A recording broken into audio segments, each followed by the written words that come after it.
Hey guys, and welcome back to my YouTube channel. Once again, this is Glenn Pajares. In today's video, I will talk about another episode in ethics. So what particular topic in ethics? That is moral objectivism. So what is moral objectivism? Many textbooks and authors would say that moral objectivism is the same as moral realism. But there are those that say that moral objectivism is just a kind of moral realism. So allow me to explain. So what does moral objectivism teaches? So first, it says that good and evil, moral standards and norms exist outside or apart from the subject. In other words, these moral standards, these guidelines, norms that determine what is good and evil are not created by anyone or a subject.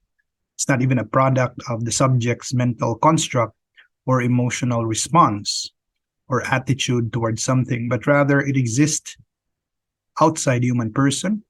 It is real, it's tangible, it is perceivable, it can be known, and thus they have truth values. They are either true or false. In other words, moral claims, moral judgments, moral conclusions, and inferences have truths in themselves. They have truth values. They are either true or false.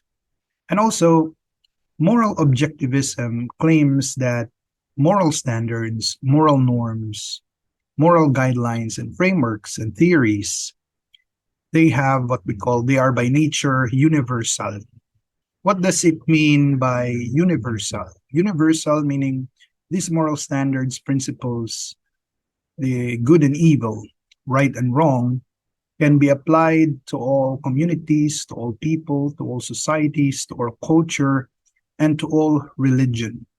They transcend differences, uniqueness, and they transcend borders, they transcend cultural differences and religious differences. So they are universal. They are applicable to all people despite the difference in gender, age, difference in culture, society, and beliefs. So that is what is meant by moral standards or morality is universal, which the theory of moral objectivism teaches. Second, according to this theory, moral standards and norms, theories, moral laws, good and evil are absolute.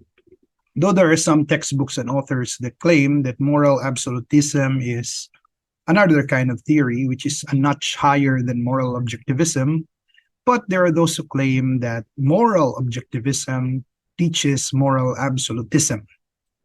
Well, what does it mean by absolute, or what does it mean by moral standard, moral laws, frameworks, and theories, or good and evil, are absolute, meaning they do not change. They are not subject to change, so you cannot modify them.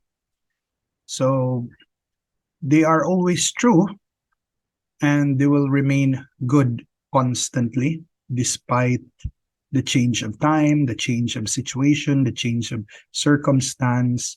So they transcend, again, boundaries, individual differences, cultures, religions, practices, and beliefs.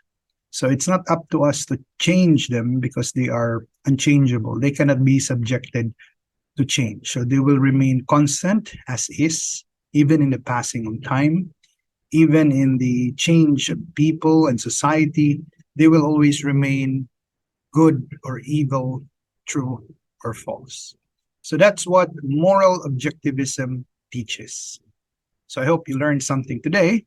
I look forward to seeing you again in my future videos. And of course, please don't forget to click like, share, and subscribe to my YouTube channel.